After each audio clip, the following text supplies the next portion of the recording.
কোরআন তেলাওয়াত করতে হবে, কোরআন তেলাওয়াত শুনতে হবে। যদি শুনেন ঈমান মজবুত হয়ে যাবে। যদি ঈমান মজবুত না হয় তখন আপনার এই অল্প ঈমানে, নরম ঈমানে এমন অবস্থা হবে, সমাজের মধ্যে বসবাস করবেন, বাতিল দেশে গাড় চাপা দিয়ে দিবে, গাড়ে চাপা দিয়ে দিবে। শুধু তাই নয়, আপনার যখন ইন্তিকালের সময় বা হওয়ার পায়তারা চলতেছে, এখন যদি দুর্বল ঈমান নিয়ে বাড়িতে বসে থাকেন তাহলে কিন্তু তারা টিকে করবে। আর আপনার ঈমানদার সমাজে থাকার পরে যদি এই গান বাজনা, বিবাহের মধ্যে বক্স বাজানো এইগুলো হয়, তাহলে আপনারা ঈমানদাররা কাল কিয়ামতের দিন আল্লাহর আসামির কাঠগড়ায় ইনা লানাহদিয়ান্নাহুম সুবুলানা ওয়া ইন্নাল্লাহা লা মাথা নত করত।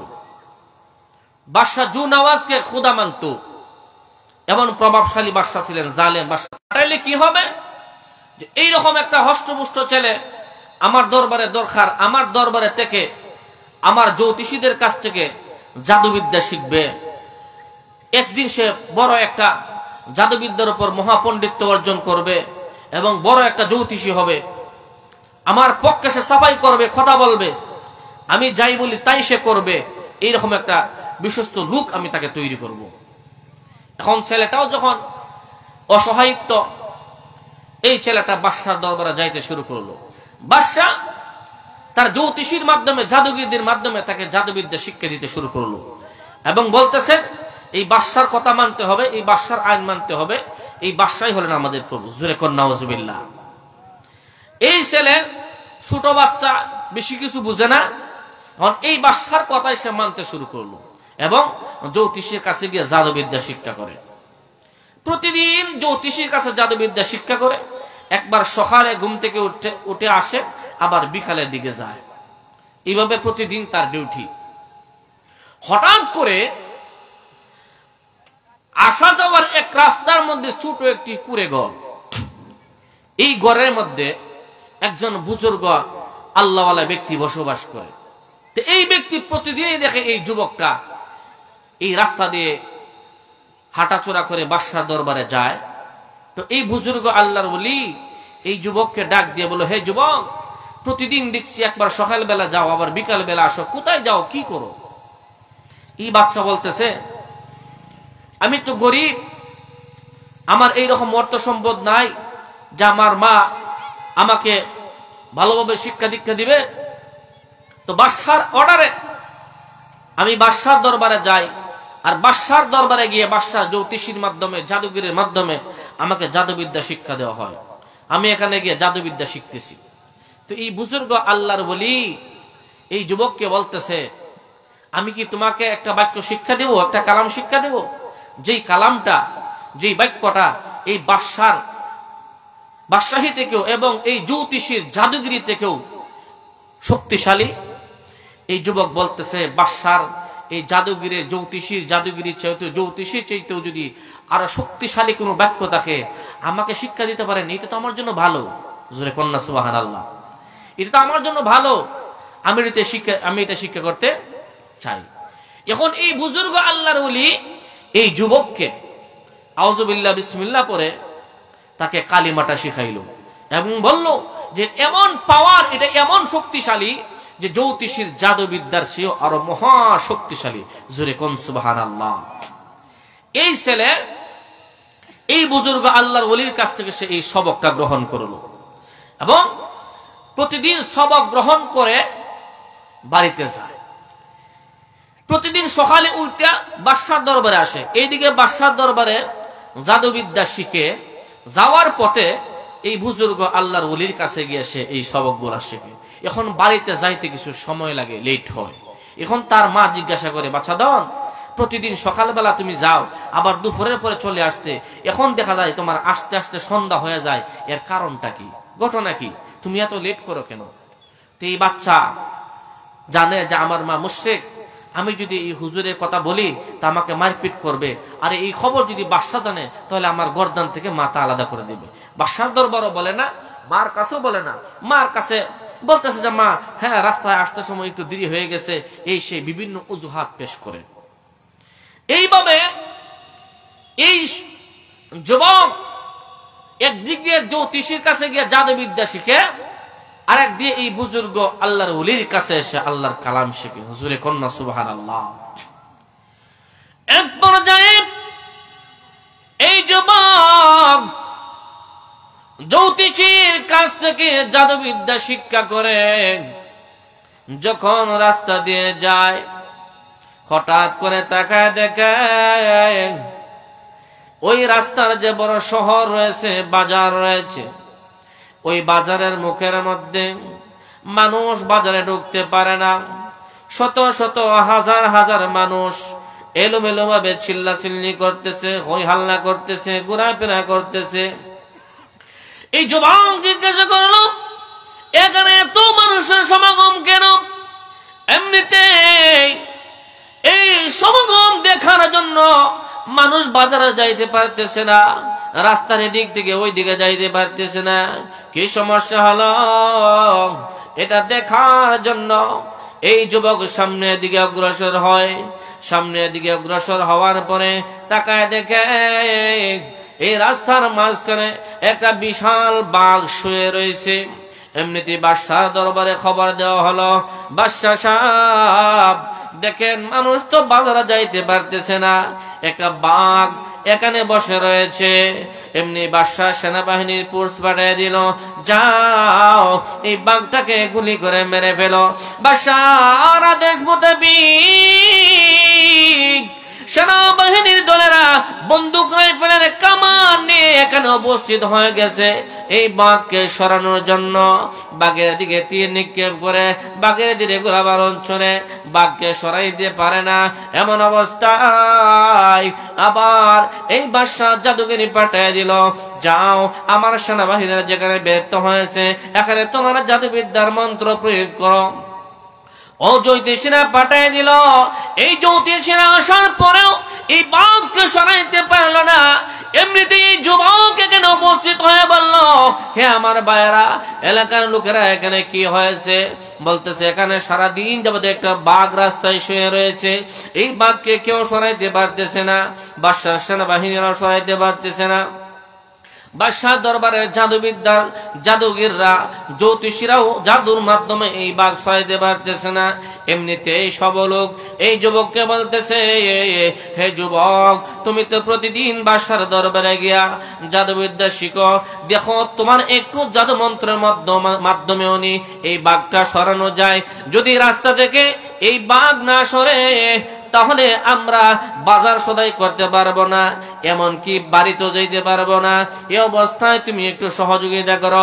এমনিতে যুবক এই বাঘকে সরাইবে এমন মনস্থ করে এই যুবক মনে মনে ভাবলো, আমি বাদশার দরবার থেকে জাদুবিদ্যা শিখলাম, আর ওই বুজুর্গ আল্লাহর ওলির কাছ থেকে আল্লাহর কালাম শিখলাম। এই বুজুর্গ আল্লাহর ওলি বলতেছে আল্লাহ সত্য, আল্লাহর কালাম সত্য। আর এইদিকে বাদশা বলতেছে বাদশার জ্যোতিষীর জাদুবিদ্যা সত্য। আজকে জাদুবিদ্যা প্রয়োগ করব, ওই জাদুবিদ্যার মাধ্যমে যদি বাঘ সরা যায় তাহলে আমার বিশ্বাস হবে বাদশার জাদুবিদ্যাই সত্য। আর যদি জাদুবিদ্যার মাধ্যমে বাঘ না সরে আমি মহান আল্লাহর কালাম প্রয়োগ করব, আমি মহান আল্লাহর কালাম প্রয়োগ করার পরে যদি বাঘ রাস্তা থেকে সরে যায় আমার প্রমাণ হয়ে যাবে, আমার বিশ্বাস হয়ে যাবে বাদশাহ মিথ্যা, বাদশার জাদুবিদ্যা সবকিছু মিথ্যা, একমাত্র ওই বুজুর্গ আল্লাহর ওলির কথা মহান আল্লাহর কালামই সত্য। আজকে এটা প্রমাণ হয়ে যাবে।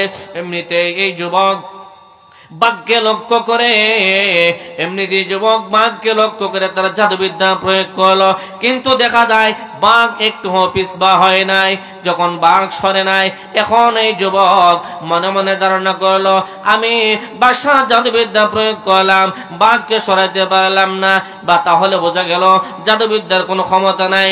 এখন আমি যে ওই আল্লাহর উপর ঈমান এনেছি, ওই আল্লাহর কালাম প্রয়োগ করব, ওই আল্লাহর নাম নিয়ে আমি কাজ করব, দেখি বাঘ সরে কিনা। যদি বাঘ সরে যায় তাহলে আজকে প্রমাণ হয়ে যাবে বাদশার বাদশাহী মিথ্যা, বাদশার জাদুবিদ্যা মিথ্যা, মহান আল্লাহ সত্য, মহান আল্লাহর কালামই সত্য। কোন সুবহানাল্লাহ। এমনিতেই বাদশার জাদুবিদ্যা প্রয়োগ করার পরে যখন দেখে বাঘ সরে নাই, যায়। সঙ্গে সঙ্গে মহান আল্লাহর নাম নিয়ে ছোট একটা পাথর অথবা ঢিল এই বাঘের দিকে নিক্ষেপ করলো। নিক্ষেপ করার সঙ্গে সঙ্গে এই বাঘটি মারা গেল। যেই মাত্র বাঘটি মারা গেল, এই যুবকের পাথর মারার মাধ্যমে এমনিতেই শত শত হাজার হাজার লোক এমনিতে চিৎকার আরম্ভ করে দিল। বাদশার সেনাবাহিনীরা যেই বাঘ সরাইতে পারলো না, বাদশার জাদুবিদ্যা দিয়েও যেই বাঘ সরাইতে পারলো না, যুবক আজকে তুমি কোন মন্ত্র প্রয়োগ করলা যে বাঘ এখান থেকে মরে গেল, আমাদেরকে বলো। এমনিতে যুবক চিৎকার করে বলে, ও এলাকার ভাইরা, আজকে সত্যটা প্রমাণ হয়ে গেল। জানিয়ে রাখো বাদশার দরবারে যাওয়ার পরে আমি জাদুবিদ্যা শিখতাম, ওই জাদুবিদ্যা আমি প্রয়োগ করলাম, কিন্তু বাঘ সরল না। আমি যখন মহান আল্লাহর কালাম ওই বুজুর্গ আল্লাহর ওলির কাছ থেকে শিখলাম, আমি আমার আল্লাহর নাম নিয়ে আমি আমার আল্লাহর বিশ্বাসে যখন একটা পাথর প্রয়োগ করলাম, সঙ্গে সঙ্গে বাঘটি মারা গেল। আজকে প্রমাণ হয়ে গেল বাদশা যে খোদা দাবি করে এটাও মিথ্যা, বাদশার জাদুবিদ্যা মিথ্যা, জ্যোতিষীদের জাদুবিদ্যা সব মিথ্যা। মহান আল্লাহর কালাম সত্য, মহান আল্লাহ সত্য। জোরে কোন সুবহানাল্লাহ। এই কথা বলার পরে এখানে যত লোক ছিল, হাজার হাজার লোক ওই যুবকের হাতে হাত রেখে তারা এই মুসলমান হয়ে গেল। কোন সুবহানাল্লাহ। যেই মাত্র এই লোকগুলা মুসলমান হয়ে গেল, দাবি করে এটাও মিথ্যা না, মহান আল্লাহর হুকুম মানে। এই কথা শোনার পরে বাদশা সেনাবাহিনীর মাধ্যমে এই যুবককে গ্রেফতার করার ব্যবস্থা গ্রহণ করলো। এইদিকে এই যুবকের কাছে গেলে ফু দিলে মানুষ বালা হয়ে যায়, হাত বোলায় দিলে মানুষ বালা হয়ে যায়। এই খবর যখন বাদশার দরবারে পৌঁছলো, বাদশার দরবারের একজন উজির যে নাকি যৌবন কাল থেকে যুবক বয়স থেকে বাদশার দরবারে খাটাইয়া সে বুড়া হয়ে গেল। বুড়া হয়ে যাওয়ার কারণে তার চোখের আলো চলে গেল। এই উজির মনে মনে ভাবতেছে, আমার সারাটি জিন্দেগি আমি বাদশার দরবারে কাটাইয়া দিলাম, আমার চোখের আলো পর্যন্ত চলে গেল, আমি বৃদ্ধ হয়ে গেলাম, কত চিকিৎসা করলাম, কিন্তু আমার চোখের আলো তো ফিরে পাইলাম না। দেখি ওই যুবক যে নাকি ওই বুজুর্গের কাছ থেকে সবক গ্রহণ করে আল্লাহর উপর ঈমান এনেছে, ওই যুবক নাকি হাত বোলায় দিলে ভালো হয়ে যায়। আমি একটিবার ওই যুবকের কাছে যাব, যদি দেখি আমার চোখে হাত বোলায় দেওয়ার কারণে আমার চোখের আলো ফিরে আসে, তাহলে আমি ওই যুবকের আল্লাহর প্রতি ঈমান আনবো এবং বাদশার প্রতি ঈমান আনা ছেড়ে দিব। এমনিতেই বাদশার দরবারের উজির চলে গেল এই যুবকের কাছে। যুবকের কাছে যাওয়ার পরে এই যুবককে গিয়ে বলতেছে, রে যুবক, তুমি তো দেখলে আমি ওই বাদশার দরবারে ছিলাম, কিন্তু বাদশার দরবারে থাকতে থাকতে আমার জীবন শেষ, আমার বৃদ্ধ সময় হয়ে গেছে, আমার চোখের আলো চলে গিয়েছে, কিন্তু কত ডাক্তার দেখাইলাম আমার চোখের আলো ফিরে পাই না।